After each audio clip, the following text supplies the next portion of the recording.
welcome to Whispers of Ink.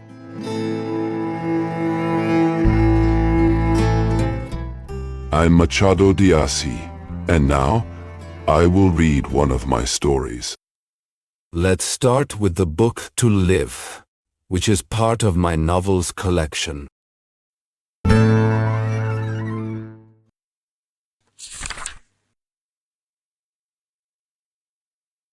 Chapter 1. Ahasverus sat on a lonely rock, watching the sky. Two eagles flew across the horizon, crossing each other like thoughts in his mind. He stayed quiet, thinking, then dreaming. The sun began to set. Ahasverus whispered to himself, "I've reached the end of time. This is the edge of eternity. The world is empty. No other soul breathes this life. I am the last. I can finally die. What a sweet thought. I have lived for centuries, tired and hurt, always walking, never resting. But now, it ends. All ends with me. Farewell, old world. Blue sky, open wide for the spirits of a new life. Earth, my enemy, you never took my bones. Farewell. The wanderer will wander no more. God may forgive me if he chooses, but death brings me peace. That mountain there is as harsh as my pain. Those eagles flying above must be as hungry as my despair. Will you too die, divine eagles?" Prometheus answered from behind. "Yes, the age of men is gone. Earth is empty of them." Ahasverus turned, surprised. "I hear a voice."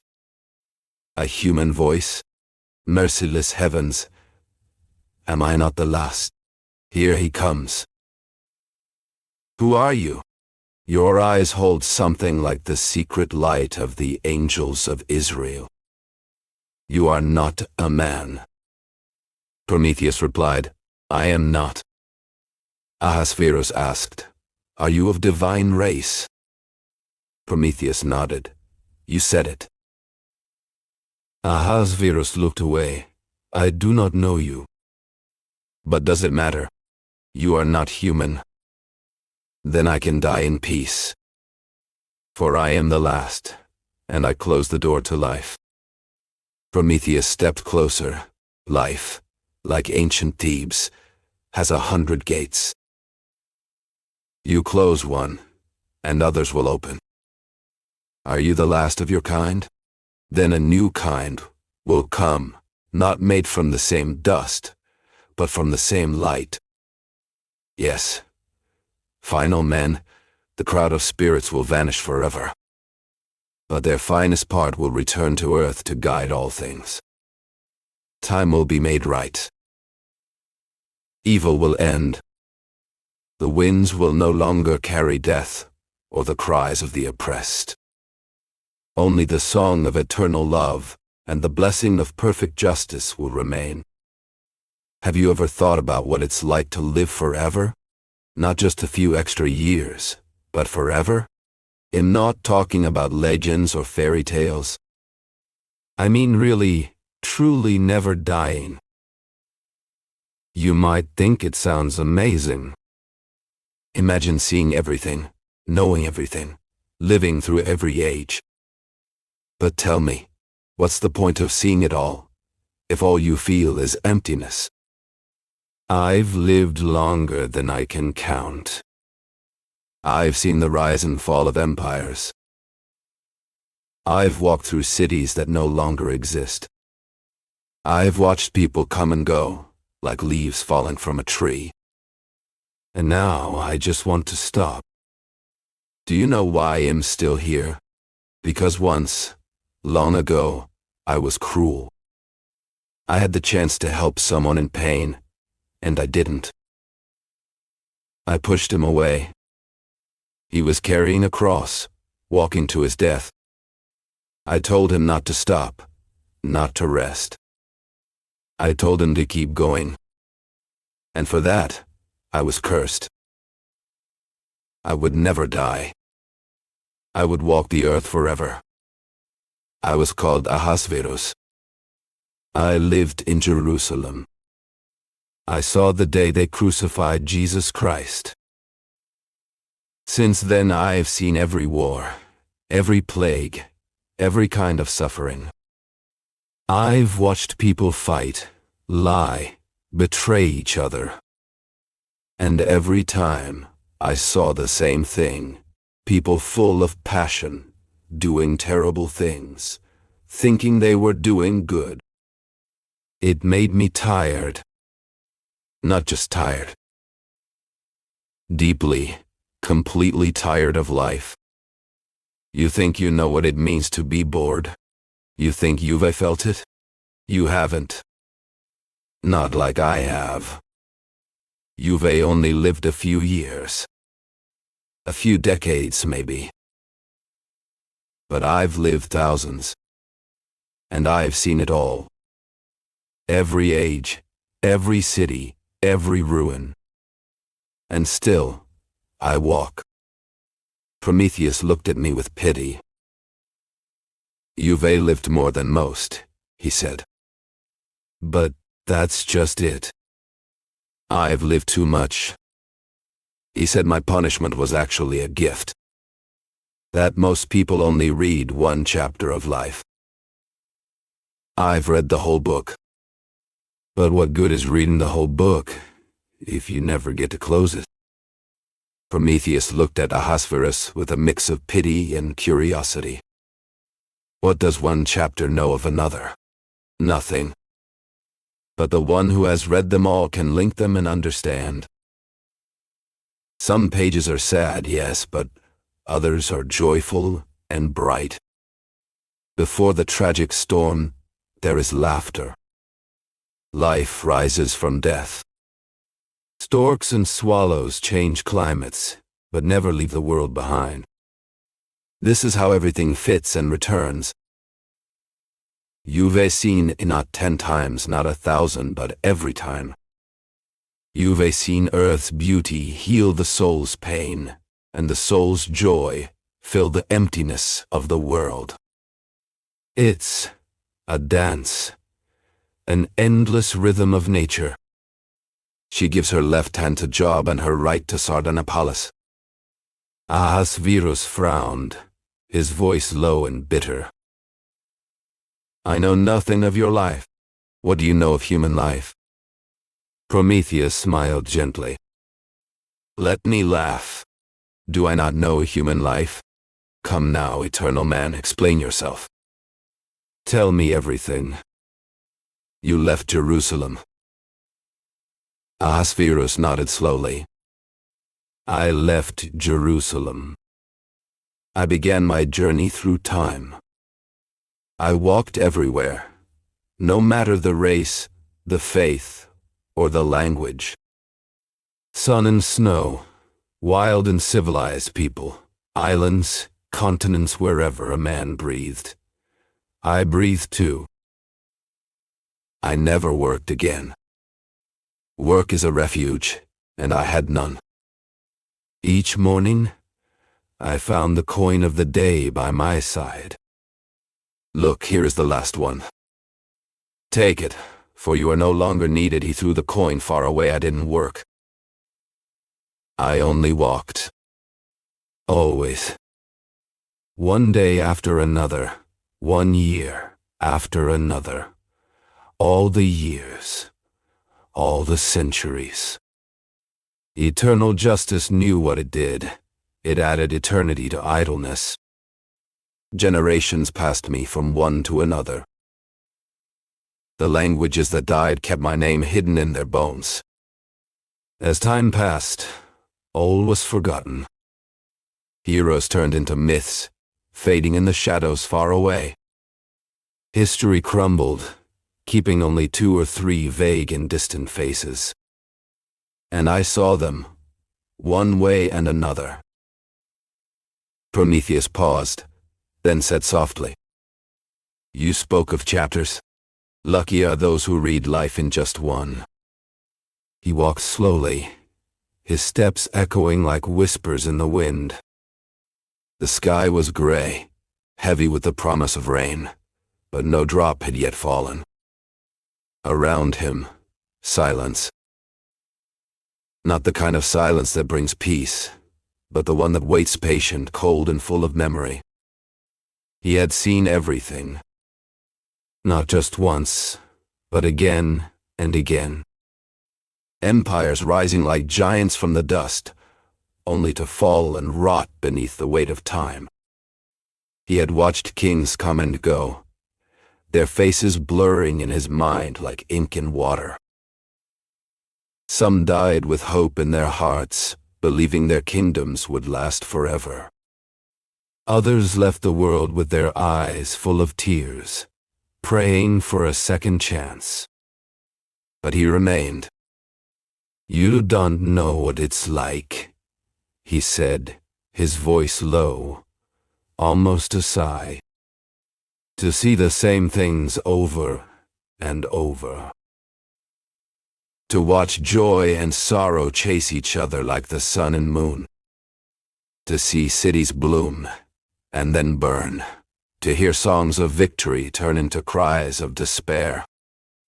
You don't know what it's like to live through endless funerals and endless celebrations. To see dawn after dawn and sunset after sunset without ever stopping." A figure approached. Tall, with eyes that burned like fire. He did not seem to walk so much as glide, as if the earth did not dare hold him down. "You didn't suffer," the stranger said. "That must count for something." "Yes," the old one replied. "I didn't suffer. Not in my body. But I saw others suffer. I watched pain twist their faces, heard their cries, felt their fear. And in the end, even joy began to sound like madness to me. Like a joke with no meaning." He paused, his voice trembling for a moment. "I saw blood spill. I saw wars begin and end. I saw love turn to hate, and back again. I saw everything pass before me, until night lost its darkness, and day lost its light. I can no longer tell the difference between flowers and thorns. Everything mixes in my eyes. Everything blurs." The stranger looked at him with something close to pity. "I didn't feel pain either," he said. "But I remember what it was like to suffer. I remember it well." The old one turned to him. "Who are you?" he asked. "My name is Prometheus." The old one blinked, surprised. "You, Prometheus?" "That's me," the stranger said. "And do you want to know what I did? What crime I committed?" The old one nodded. "I made the first men," Prometheus said. "From mud and water. Then I saw them suffer, and I felt pity. So I stole fire from the heavens and gave it to them. That was my crime." The old one listened in silence. "The gods didn't like it," Prometheus continued. "Jupiter ruled the sky then. He punished me. Come, climb this rock with me. See for yourself." The old one followed, his feet dragging slightly. "This is a story," he said. "A myth. I've heard it before. The dreams of the Greeks." "Old daughter," Prometheus said with a smile. "Come. See the chains that held me? They reached the top." "Look," Prometheus said. Here they are. The old one stared at the broken links, rusted but still strong. Why didn't time destroy them? He asked. Because they were made by gods, Prometheus said. Vulcan forged them. 2 messengers of the sky came to bind me here. And every day, an eagle like the one you see flying there would come and eat my liver. But it never ended. The liver always grew back. He looked at the sky. I don't know how long it lasted, he said. I stopped counting. No one can imagine that pain. No one.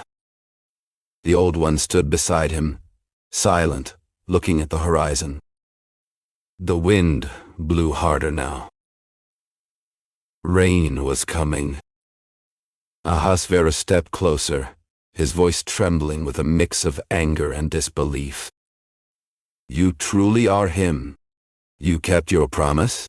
Was it not just a dream from ancient times? Prometheus stood still, calm and proud, looking straight into the other's eyes. Look at me closely, touch these hands. Feel if I am real. Ahasverus reached out slowly, as if afraid the figure would vanish. Moses lied to me. You are Prometheus, the one who shaped the first humans. Prometheus nodded. That was my crime. Ahasverus took a sharp breath. Yes, it was your crime, you architect of hell. It was the one sin that could never be forgiven. You should have stayed here forever, chained and eaten alive. You who brought all the suffering that has haunted me. I lacked mercy, that's true. But you, false god who gave me life, were the source of it all. Prometheus looked at him with quiet pity. Death clouds your mind. Ahasverus stared, then slowly smiled. Yes, it is truly you. You still have that Olympian brow, strong and beautiful. You are the Titan I remember. Are these the chains? I don't see any sign of your tears. Prometheus looked away for a moment. I wept for your race. Ahasverus laughed bitterly. They wept far more because of you. Prometheus turned back to him, his voice rising. Listen, last man, last ungrateful soul. But Ahasverus shook his head. Why should I care for your words? I want only your cries, false god. Here are the chains. See how I lift them in my hands. Hear the sound of iron. Who freed you before? Prometheus answered without fear. Hercules. Ahasverus repeated the name like a curse. Hercules. Let's see if he helps you now that you will be chained once more. Prometheus frowned. You are mad. Ahasverus laughed again, wilder this time.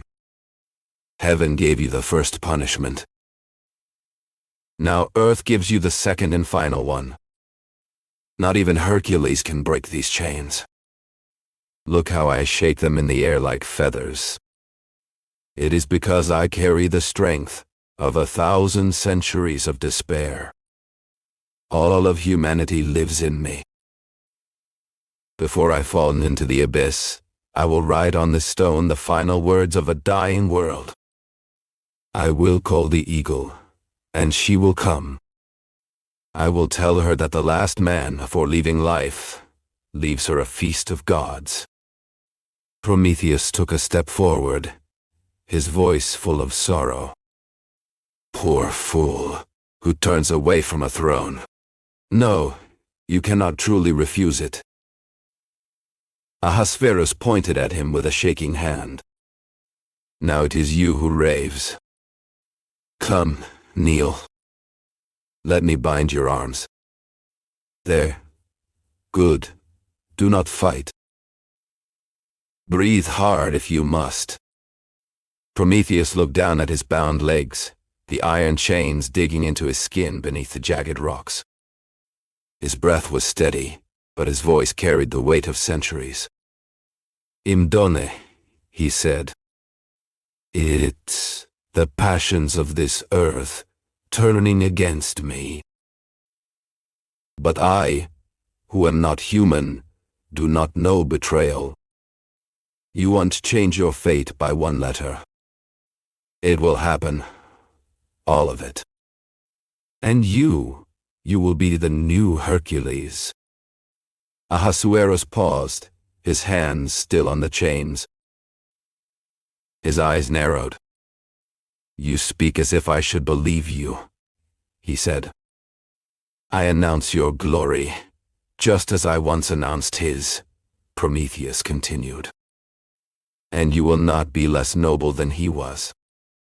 Am I to believe this? Ahasuerus asked. Do you dream? The truth that men do not know sounds like madness to them, Prometheus replied. Come, finish what you began. Ahasuerus hesitated, then tightened the chain around Prometheus' wrist. Glory gives nothing, Ahasuerus said. It fades. No, Prometheus said firmly. This one will not fade. Come, finish it. Show the eagle how to tear at my insides with its curved beak. But listen, oh, don't listen. You cannot understand me.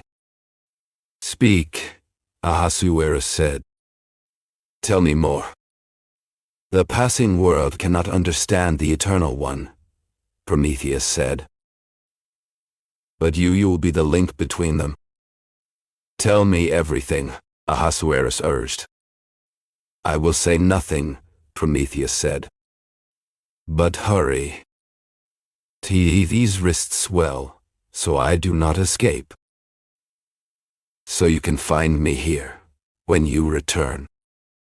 You will say everything, Ahasuerus insisted. I already have, Prometheus said. A new race will fill the earth. They will rise from the best spirits of the old one. The rest will vanish. A noble, clear, and powerful family will unite the divine and the human in perfect harmony. The times will change, he went on, but between the old and the new, there must be a bridge. That bridge is you. Me? Ahasuerus asked, surprised. Yes, Prometheus said. You yourself. You, chosen. You, king. Yes, Ahasuerus, you will be king. The wanderer will rest. The one rejected by men will rule them. You mock me, Ahasuerus said, shaking his head. King? How? Me? I do not mock, Prometheus said. You will be king. Who else could it be? The new world needs a voice from the old. No one can speak between them as you can. There will be no break between the two human races.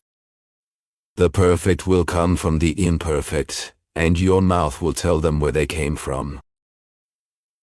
You will tell them all the good and evil of the old days, he said. You will live again, like a tree that had its dry leaves cut away, keeping only the fresh ones. But here, the freshness never ends. Ahasuerus stared at Prometheus, his voice trembling with hope. Ahasuerus said to Prometheus, a shining vision. Me? Life again? Prometheus looked at him calmly. Prometheus replied, You yourself.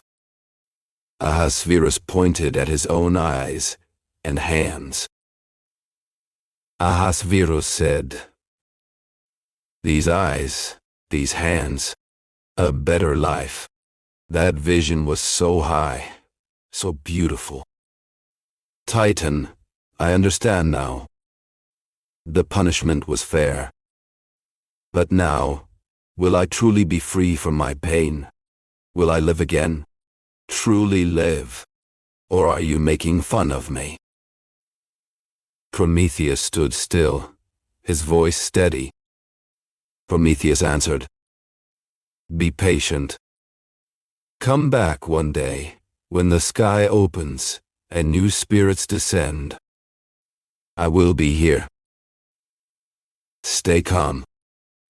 Go now. Ahasverus looked up, his voice full of wonder. Ahasverus asked, Will I see the sun again? Prometheus pointed toward the horizon, where the sun was slowly setting. Prometheus said, The same sun you see now. This kind friend, the eye of time. Its light will never go out. Look at it if you can. Ahasverus tried, but his eyes could not bear the light. Ahasverus said, I cannot. Prometheus nodded, as if he had expected this. Prometheus explained, You will be able to later when life changes. Then, your eyes will look at the sun without fear. In the future, human, all the best parts of nature will come together strong and gentle, bright and pure. Ahasverus leaned closer, desperate for more. Ahasverus said, Swear to me you are not lying. Prometheus looked him straight in the eye. Prometheus replied, You will see the truth for yourself. Ahasverus begged him. Ahasverus said, Speak, tell me more. Tell me everything. Prometheus spoke with calm strength. Prometheus said, No words can match the joy of living it. You will feel it fully, more than you can imagine. That place your old books call the bosom of Abraham, that is the world to come, perfect and full of peace. There you will see David, the prophets, all the great souls. There, you will tell people not only about the great things of the past world, but also about the pain they will never know. No injury, no age, no lies, no selfishness, no hypocrisy, no boring pride, no sudden foolishness. The soul will wear a robe that never wears out, like the earth itself. Ahasverus looked up at the sky, his voice full of longing. Ahasverus said, Will I see this great blue sky again? Prometheus turned his face upward, smiling slightly. Prometheus said, Look how beautiful it is. Ahasverus whispered, almost to himself. Ahasverus said, Beautiful and calm, like eternal justice. Magnificent sky, better than the tents of cedar. I will see you again and always. You will hold my thoughts, as you did before. You will give me bright days and kind nights. Prometheus nodded, his voice full of promise. Prometheus said, Dawns after dawns. Ahasverus stepped closer, full of excitement. Ahasverus said, Come, speak more. Tell me everything. Let me loosen your chains. Prometheus raised a hand, gently stopping him. Prometheus said, No. Not yet. Wait, wait. Prometheus stood still, his voice echoing through the silence like thunder across a desert sky. You are the last man of this world, and the first of another, he said, looking at Ahasverus. You are the new Hercules. No one and not you, not he can change this fate. You are greater even than your Moses. From the top of Mount Nebo, Moses saw the promised land with his own eyes before he died, but the Lord told him he could not enter. But you, Ahasuerus, will walk into Jericho. You will live in it. Ahasuerus trembled. He stepped forward, his voice low and urgent. Place your hand on my head, he said. Look at me, truly see me. Fill me with your truth, with your prophecy. Let me feel just a little of this new and full life you speak of. You called me king? Prometheus answered calmly. You are the chosen king of a chosen people. Ahasuerus shook his head, sorrow in his eyes. Is that enough to erase the deep contempt I have lived with? Where one life spat mud, another will place a halo. Tell me more, Prometheus. Speak. Speak. He closed his eyes, lost in thought. As he dreamed, 2 eagles flew closer, circling above. One eagle cried out, Alas, alas, alas! This last man still dreams, even as he dies. The other eagle replied, He could not have hated life so deeply, if he had not loved it greatly.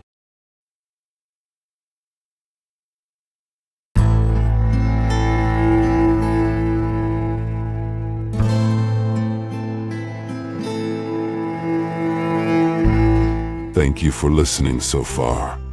If you enjoyed this video, don't forget to like our channel and click the bell to be notified whenever a new book is read.